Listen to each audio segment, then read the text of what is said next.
Assalamualaikum warahmatullahi wabarakatuh. Kenapa aku opening ini? Iya, nggak apa-apa. Haha, ini kan baru reuni. Ya.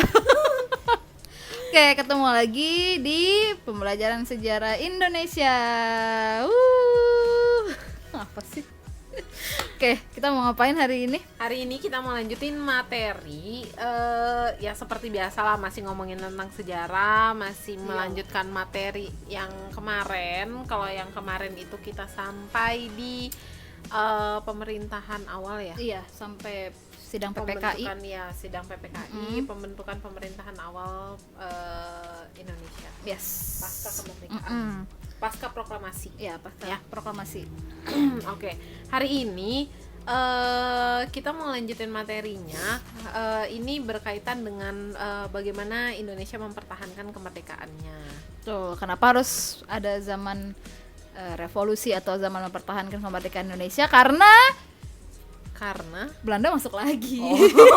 Aku bingung karena apa? Ya kan kenapa ada mempertahankan? Berarti kan kita mempertahankan dari bangsa asing kan? Iya, tapi kan enggak, karena yang di pikiran aku tuh mempertahankan tuh bisa dari luar, bisa dari dalam kan, faktornya tuh kan ada dua kan sebenarnya kan, ada dua. Tapi memang yang pertama kita dapat ancaman tuh dari luar karena masuknya lagi sekutu Belanda ke Indonesia. Masuknya lagi Belanda ke Indonesia yang dibantu oleh sekutu ya gitu, bukan sekutu Belanda. Tidak beda arti. Iya, sekutu siapa? Sekutu itu apa ya, bisa dibilang aliansi, apa tuh namanya, aliansi ya ketika Perang Dunia II ya. Karena kan kita berhubungan yang udah dijelasin di pendudukan Jepang juga bahwa ada hubungannya dengan Perang Dunia II. Nah, jadi ketika kita merdeka juga itu masih ada hubungannya dengan Perang Dunia II gitu kan. Ya, nah ini menjadi salah satu alasan kenapa Belanda dan sekutu, yang sekutu di sini adalah Inggris ya. Nah, itu kembali masuk ke Indonesia. Karena langsung mulai aja kita berarti ini ya. Nggak usah basa-basi. Enggak, mau basa-basi Enggak sih, cuman mau ngasih tahu aja kita ini dibagi jadi dua kan proses mempertahankannya. Ada yang proses diplomasinya sama ada yang proses melalui perang fisik.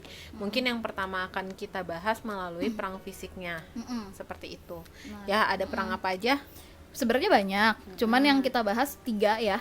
Bukan berarti yang lain tidak penting, cuman ini yang mungkin lebih familiar aja gitu ya daripada yang lain kayak gitu. Jadi kita bakal bahas perang Surabaya, perang Ambarawa, sama BLA, Bandung Lautan Api ya. BL. Kok BLP apa? Bandung Laut. Bukan, itu make up. Ya ampun. Fokus ya, BLA, Bandung Lautan Api. Sebenarnya yang lain masih banyak kayak Medan Area, Puputan di Bali, Bojong Kokosan ya kan. Cuman kalau yang misalnya besarnya Pak ya, yang istilahnya dibilang cukup akhirnya nanti memberikan pengaruh yang besar lah ya. Ya, semua berpengaruh, cuman ini mungkin sedikit lebih besar kayak gitu ya. Besar, gitu.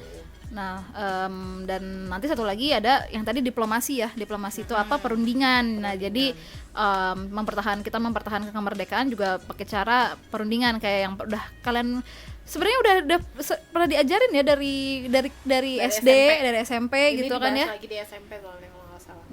Ya di SMP yang ada perjanjian kan. Surabaya segala macam juga ada sih. Iya, semuanya ada gitu, mempertahankan kemerdekaan. Nanti kayak ada perjanjian Linggarjati, terus Renville ya, Rumroyen, sama terakhir nanti KMB. Tuh, dan nanti juga ada apa namanya? Ketika Linggarjati ada agresi militer. Jadi kayak udah sepaket gitu ya. Pasti akan dijelasin agresi militer Belanda 1, muncul Renville, ada agresi militer Belanda 2. Sebenarnya tuh saling berkaitan karena itu salah satu proses penyelesaian perang fisik juga ya kan? Iya, betul. Karena kalau perang fisik terus-terusan kan ya nanti kita lihatlah apakah di perang Surabaya bagaimana akhirnya kayak gitu-gitu ya. Makanya nanti muncul apa cara diplomasi kayak gitu. Langsung kita masuk ke materi. Ini tadi udah materi sebenarnya. Pengantar tadi ya? Pengantar ya. Jadi sekarang kita mulai masuk ke materi yang pertama, yaitu kita akan membahas mengenai latar belakang dulu. Oke. Latar belakang. Yang nggak mesti langsung tiba-tiba perang Surabaya tak gitu. Ya kan pasti ada alasan kenapa Belanda sekutu masuk lagi ya. Nah, kayak gitu. Alasannya? Dari mana dong? Yang dari mana sih? Dari de facto de jure dulu ya. Iya. Nah, de facto de jure. Jadi gini, Kamu mau jelasin aku apa? Boleh. Jadi gini sebenarnya, pasca kekalahan Jepang dari Perang Dunia Kedua, sebenarnya kan kita ini statusnya adalah daerah jajahan ya, daerah jajahan yang memang kita ini ketika Jepang menyerahkan diri, menyerah kepada sekutu, posisi kita ini dalam posisi status quo ya. Ya. Apa tuh Status quo? Jawab. Dari Ini kita tuh jelasin tuh lempar-lempar. tapi kan itu memperlihatkan chemistry. Ini kayak nggak mau ngomong. Gak mau, kayak udahlah kamu aja lah, kayak nggak niat begitu. Kita kerjasama ya, harus punya teamwork yang bagus, yang baik ya dalam situasi seperti ini ya. Ya, jadi benar tadi ya, Indonesia dalam posisi status quo. Sebenarnya tidak hanya Indonesia tapi seluruh wilayah jajahan negara yang kalah dalam Perang Dunia II ya. Nah, siapa aja yang kalah tuh? Jepang, Bukan. Jerman, terus Italia ya, itu yang kalah ya. Nah, karena kita dijajah sama Jepang, jadi kita berada ini menurut perjanjian Potsdam ya. Potsdam itu perjanjian setelah Perang Dunia II antara pihak yang menang dengan pihak yang kalah. Jadi ada pihak yang menang bilang bahwa seluruh tanah jajahan negara yang kalah itu menjadi status quo. Status quo itu status sebelum perang. Jadi dikembalikan kepada yang memegang negara tersebut sebelum terjadinya Perang Dunia Kedua. Nah, posisinya Indonesia, kita ngomongin Indonesia aja langsung ya. Posisinya Indonesia sebelum terjadinya Perang Dunia Kedua, kita itu sedang di dalam kekuasaan atau di bawah kekuasaan Hindia Belanda. Pemerintah Belanda. Ya. Pemerintah Belanda ya. Jadi pasca perang, menurut secara aturan memang ya, menurut perjanjian Potsdam kita itu harus dikembalikan kembali ke Belanda. Walanda ke Belanda. Terung Walanda. Iya, ada buah itu enak. Iya, buah. Itu enak, asam. Kok juah? Nah, betul. Jadi itu ya. Terus ya lanjut. tapi kan bukan sudah merdeka gitu kan, 17 Agustus 1945, tapi kok ini seenaknya banget negara-negara yang berperang bilang bahwa negara jajahan itu harus kembali ke sebelum perang gitu kan. Tapi kita udah merdeka. Nah, ini masalahnya. Iya. Ini akhirnya yang menjadi agresi militer Belanda itu muncul. Iya. Di satu sisi memang kita sudah merdeka, tetapi di sisi lain status negara kita, status wilayah Indonesia pada saat itu adalah status quo. Itulah yang akhirnya memunculkan kedatangan sekutu kembali ke wilayah Nusantara. Dan sebenarnya kalau merdeka pun sebuah negara yang merdeka itu kan harus diakui secara de facto dan de jure. Nah, ini kan ya, aku jauh banget sih di sini. De facto dan de jure ya. Nah, ini silakan tanya ke guru PKN-nya. Takutnya kita salah ya. Tapi ini tuh sebenarnya udah diajarin loh. Pasti. Untuk mereka, untuk PKN-nya di kelas 10. Iya. Awal kan tematik. Belajar. Iya, tematik. Nah, jadi kan suatu negara kalau merdeka itu harus diakui secara de facto dan de jure ya. Kalau simpelnya gini, kalau de facto tuh punya wilayah, secara wilayah gitu kan ya. Punya rakyat, punya pemerintahan kayak gitu kan, dan wilayah. Nah, kalau secara de jure itu secara pengakuan dari negara lain secara hukum gitu ya. Secara hukum diakui pengakuan atau tidak negara tersebut sebagai negara yang merdeka. Jadi pengakuan itu juga adalah salah satu hal yang penting untuk satu wilayah itu menjadi sebuah negara. Kalau misalnya wilayah itu tidak diakui bahwa wilayah itu merdeka, ya berarti dia nggak diakui gitu, maksudnya, ngerti nggak? Kemerdekaannya tidak diakui. Kemerdekaannya tuh nggak diakui. Gitu. Nah, jadi pada saat itu wilayah negara kita Indonesia sudah merdeka 17 Agustus 1945, cuman punya rakyat, punya pemerintahan, punya wilayah tapi tidak punya pengakuannya. Kita lemah di pengakuan. Lemah di pengakuan dari negara lain. Nah, jadi bisa dibilang pada saat itu kita merdeka secara de facto saja, belum secara de jure-nya. Kayak gitu ya. Nah, makanya itu yang mengakibatkan salah satu alasan lain lagi mengapa nanti Belanda di sini adalah Nica pada awalnya ya. Nica di PowerPoint ini ada ya, Nica yang kayak gitu-gitu. Nah, itu kembali ke Indonesia kayak gitu. Atau misalnya gini contohnya ya kayak Taiwan. Sekarang ya. Taiwan itu kan sampai sekarang ya, sampai sekarang ya. Kalau misalnya kita kita ini konteks sekarang, Taiwan itu merdeka. Kita tahu negara ada namanya Taiwan gitu kan ya, F4 gitu kan. Oh baby. Nggak tahu mereka. Nggak tahu ya. Kalian nggak tahu Meteor Garden ya, nggak tahu ya. Ada Tomingse, Sancai. Nah, kayak Taiwan itu merdeka secara de facto saja kayak gitu kan ya. Tidak secara de jure. Karena China sampai sekarang belum mengakui, makanya nggak bisa masuk PBB. Itu ya. Nah, jadi ada negara sampai sekarang yang merdekanya hanya secara de facto. Merdeka nggak sebagai satu negara ya itu merdeka. Gitu kan. Tapi salah satu kelemahannya mungkin itu tadi nggak bisa masuk PBB ya, karena belum ada pengakuan dari China kayak gitu. Nah, jadi itu keadaan negara kita pada saat pada 1945 kayak gitu. Nah, nanti masuk ya. Ada di PowerPoint juga. Itu yang pertama masuk itu AFNE ya. Allied for Netherlands Indies. Ya, Netherlands Indies.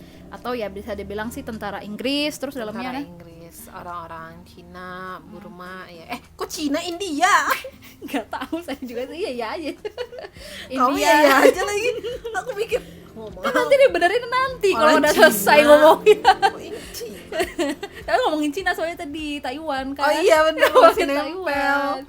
Iya, orang India, orang Gurkha ya, tentara Gurkha dari Nepal, tentara paling kuat sedunia. X-Men. Enggak lah.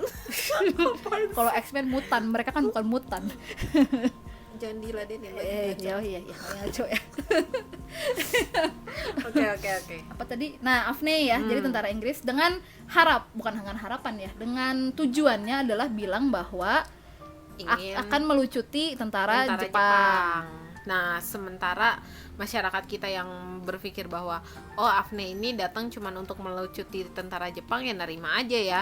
Gak taunya lama-kelamaan yang dilucuti bukan tentara Jepang aja, tetapi juga rakyat Indonesia gitu. Terus juga muncullah teror-teror ya kan, untuk memberikan wilayah seperti itu, memberikan kekuasaan seperti itu. Belum nanti pas ditambah Nica datang, jadi AFNE duluan bilang mau melucuti gitu kan, kita datang senang, ya akhirnya Jepang bersih nggak dari negara kita. Istilahnya kayak kita berharapnya Jepang tuh dibawa lah ke dibawa pulang lah balik, gitu, pergi lah gitu. Jadi sama si AFNE itu. Iya, sama AFNE itu. Jadi kita benar-benar bersih lah sama Jepang seperti itu, dan nggak ada lagi bangsa asing yang istilahnya masuk ke wilayah kita gitu. Itu harapan masyarakat kita. Nah, tapi kan kenyataannya berbeda, apalagi setelah Nica itu masuk ke wilayah Indonesia, membonceng pasukan AFNE seperti gitu. itu. Jadi kayak cuk datang Nica, kok ada Belanda gitu kan ya. Nah, itu yang akhirnya bikin kemarahan masyarakat kita lagi ya. Kenapa kok ada Belanda lagi, sedangkan yang kita tahu kita itu sudah merdeka. Dan kita itu bukan lagi wilayah jajahan Belanda seperti itu yang akhirnya menjadi konflik selanjutnya. Betul. Jadi usaha untuk mempertahankan gitu kan ya kemerdekaan Indonesia. Belum lagi Nica tuh tentara galak ya kan, tentara kejam kayak gitu. Nah, jadi semakin membuat rakyat itu benci gitu kan ya. Iya, ditambah lagi memang kita kan punya dendam kesumat ya sama sama Belanda gitu istilahnya, sama tentara-tentara Belanda ya. Ya bayangkan aja, maksudnya kita beratus tahun dijajah sama mereka, ya pasti kan kita nggak nyaman dong melihat mereka kembali di saat kita sudah memproklamasikan bahwa kita nih sebuah negara seperti itu. Nah, akhirnya muncullah peperangan gitu kan pada awalnya ya.